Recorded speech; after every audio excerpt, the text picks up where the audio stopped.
दोस्तों, आप देख रहे हैं प्राइम इंडिया न्यूज और मैं हूं आपके साथ सत्यवीर सिंह। चलिए हर रोज की तरह आज फिर आपको दिखाते हैं ये धार्मिक कथा।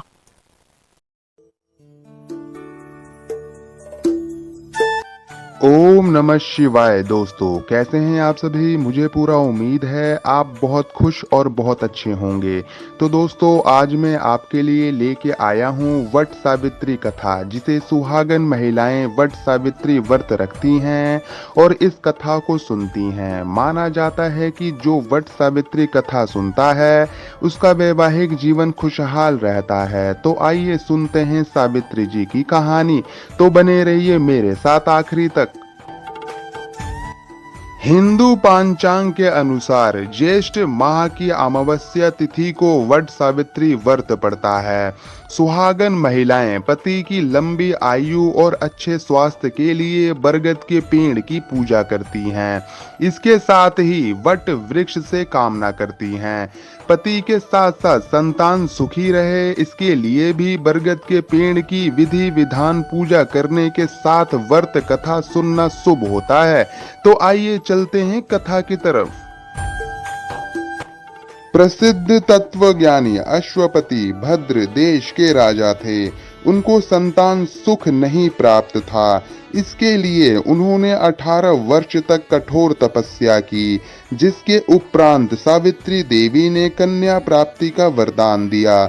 इस वजह से जन्म लेने के बाद कन्या का नाम सावित्री रखा गया।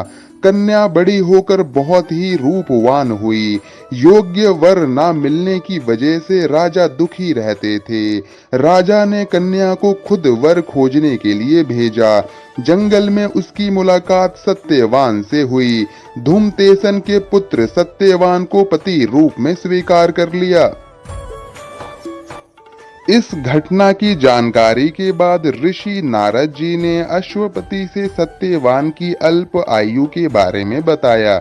माता पिता ने बहुत समझाया, परंतु सावित्री अपने धर्म से नहीं डिगी, जिनके जिद के आगे राजा को झुकना पड़ा। सावित्री और सत्यवान का विवाह हो गया। सत्यवान बड़े गुणवान, धर्मात्मा और बलवान थे। वे अपने माता पिता का पूरा ख्याल रखते थे।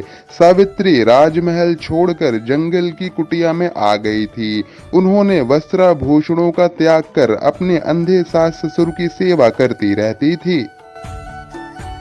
सत्यवान की मृत्यु का दिन निकट आ गया। नारद ने सावित्री को पहले से ही सत्यवान की मृत्यु के दिन के बारे में बता दिया था।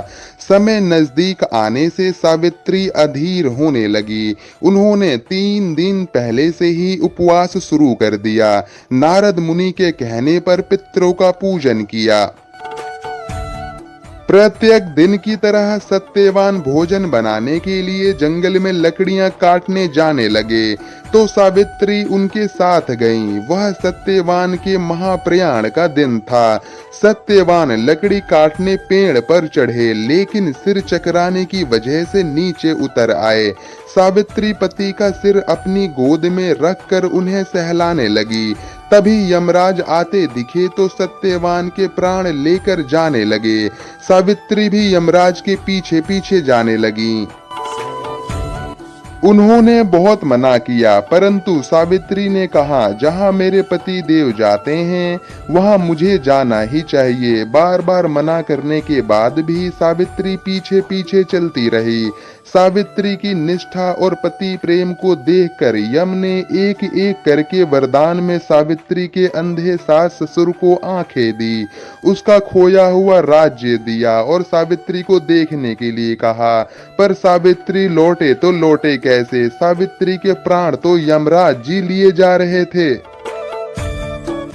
यमराज ने फिर कहा कि सत्यवान को छोड़कर चाहे जो मांगना चाहे मांग सकती हो। इस पर सावित्री ने 100 संतानों और सौभाग्यवती का वरदान मांगा। यम ने बिना विचारे परामर्श होकर तथास्तु बोल दिया। वचनबद्ध यमराज आगे बढ़ने लगे। सावित्री ने कहा कि प्रभु मैं एक पतिव्रता पत्नी हूँ और आपने मुझे पुत्रवती होने का आशीर्वाद दिया है। यह सुनकर यमराज को सत्यवान के प्राण छोड़ने पड़े। सावित्री उसी वट वृक्ष के पास आ गई जहाँ उसके पति का मृत शरीर पड़ा था। सत्यवान जीवित हो गए, माता पिता को दिव्य ज्योति प्राप्त हो गई और उनका राज्य भी वापस मिल गया। इस प्रकार सावित्री सत्यवान चिरकाल धन्यवाद।